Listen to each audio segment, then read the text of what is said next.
welcome to another video of Simplified Education by Neha. आज हम लोग बात करेंगे मैथ्स के एक इम्पॉर्टेंट टॉपिक की, जो है प्रायिकता, यानी कि इंग्लिश में कहेंगे प्रोबेबिलिटी। वैसे प्रोबेबिलिटी जो है वो क्लास 8 से स्टार्ट हो जाती है और प्रोबेबिलिटी का एक शॉर्ट क्वेश्चन एग्जाम्स में ज़रूर मिलता है और 8 से लगा करके 12 तक प्रायिकता जो है वो एक कंपल्सरी क्वेश्चन हमें क्वेश्चन पेपर में मिलता है। तो चलिए आज हम लोग प्रायिकता को समझने का या इंट्रोडक्शन करने का शुरुआत करते हैं। और यदि आपको मेरा ये वीडियो पसंद आए तो please press the bell icon and subscribe my channel simplified education by Neha. ठीक है, चलिए स्टार्ट करते हैं हम अपने वीडियो को। सबसे पहले हम प्रायिकता को समझने के लिए समझते हैं कि यदि हमारे पास में एक कॉइन है, ये कॉइन है, इस कॉइन को अगर हम उछालेंगे तो हमें हेड मिलेगा या फिर टेल मिलेगी, ये एक निश्चित रूप से नहीं कहा जा सकता है। या फिर मेरे पास में अगर कुछ पेन्स हैं इस तरह से, तो इन पेन्स में से हम रैंडमली कोई पेन अगर हम सेलेक्ट करते हैं तो मुझे नहीं पता कि मेरे हाथ में ये येलो कलर का पेन आएगा या फिर ये पिंक कलर का पेन होगा। तो यानी जो अनसर्टेनिटी को जो चीज़ अनसर्टेनिटी को मेजर करती है उसको हम कहते हैं प्रोबेबिलिटी। क्या कहते हैं? प्रायिकता या फिर प्रोबेबिलिटी। चलिए हम लोग उसके आगे कुछ इम्पॉर्टेंट टर्म्स हैं जिसको प्रोबेबिलिटी पढ़ने से पहले हमें समझना बहुत ज़रूरी है। उसमें पहला टर्म है हमारा एक्सपेरिमेंट। कोई भी एक्सपेरिमेंट टर्म का क्या मतलब होता है? कोई संक्रिया जिसका कोई सुपरिभाषित परिणाम होता है उसको कहते हैं एक्सपेरिमेंट। फिर उसके बाद में रैंडम एक्सपेरिमेंट। अगर हम कोई एक्सपेरिमेंट जल्दी से कर रहे हैं और हमको ये मालूम नहीं है कि इसका रिजल्ट क्या आएगा, रिजल्ट आएगा बट वो क्या आएगा ये हमको नहीं मालूम है, तो उसको हम कहेंगे रैंडम एक्सपेरिमेंट। जैसे हमने ताश के पत्ते बांटे, अब किसके पास में कौन सा पत्ता जाएगा, किसके पास में ईंट के पत्ते ज़्यादा होंगे, किसके पास में पान के पत्ते ज़्यादा होंगे, ये हमें नहीं मालूम होगा। तो ये जो हमारा ये एक्सपेरिमेंट है ये कहलाएगा रैंडम एक्सपेरिमेंट। तो प्रायिकता का सूत्र क्या है या मैथमेटिकली हम प्रायिकता को कैसे डिफाइन करेंगे? तो मैथमेटिकली हम प्रायिकता को कह सकते हैं अनुकूल परिणामों की संख्या बटे कुल परिणामों की संख्या। यानी जितने भी फेवरेबल हमारे रिजल्ट्स आए हैं उसको हम डिवाइड कर देंगे टोटल रिजल्ट से, तो हमारी प्रोबेबिलिटी की जो वैल्यू है, न्यूमेरिकल वैल्यू, वो हमको फाइंड आउट हो जाएगी। न्यूमेरिकल वैल्यू में हमारे दो टर्म्स आते हैं, एक आता है सैंपल स्पेस, हिंदी में कहेंगे प्रतिदर्श समष्टि, और दूसरा हमारा टर्म आएगा इवेंट या फिर इसको हम कहेंगे घटना।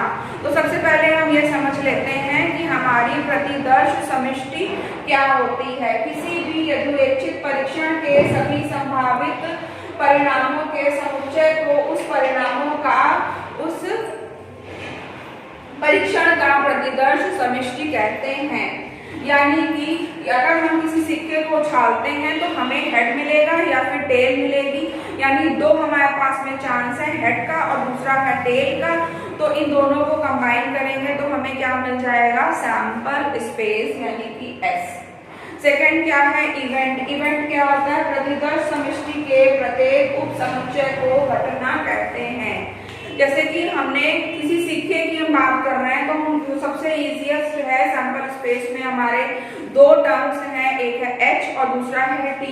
तो हमारे कितने उप समुच्चय बने या कितनी घटनाएं बनी? एक घटना बनी कि हेड आएगा और दूसरी घटना बनी कि टेल आएगा। यानी सैंपल स्पेस के हर सबसेट को उसका इवेंट कहा जाता है। अब टाइप्स ऑफ इवेंट की हम बात करते हैं कि घटना के प्रकार कितने होते हैं। सबसे पहले घटना को परिभाषित कर सकते हैं, किसी भी घटना को परिभाषित कर सकते हैं सिंपल इवेंट के रूप में, सरल घटना। यदि घटना प्रतिदर्श समष्टि S का एकाकी उप समुच्चय हो तो उस घटना को सरल घटना कहते हैं। यानी किसी सिक्के को उछालने पर यदि हमें हेड मिला है या टेल मिला है तो ये जो इवेंट है या A या B कैसे हमारे इवेंट है, कैसी घटना है? सिंपल इवेंट है, सरल घटना है। दूसरा है कंपाउंड इवेंट, यदि किसी घटना के प्रतिदर्श समष्टि S के किसी उपसमुच्चय में एक से अधिक अवयव हो तो उस घटना को संयुक्त घटना कहते हैं। यानी कि अगर हमने दो पासे फेंके तो एक पासे पर भी 1 2 3 4 5 6 आ सकता है और दूसरे पासे पर भी 1 2 3 4 5 6 आ सकता है। तो हम कहेंगे वो घटना कौन सी है कि दोनों पासों पे आए हुए अंकों का योग 3 आ जाए। तो या तो पहले पासे पर 1 आ जाए, दूसरे पर 2 आ जाए, या फिर दूसरे पासे पर 2 आ जाए और पहले पासे पर 1 आ जाए।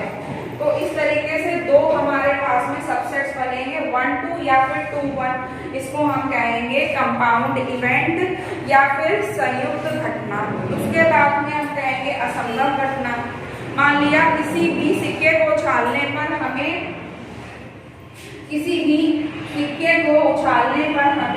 हेड या टेल दो चीजें मिलती हैं।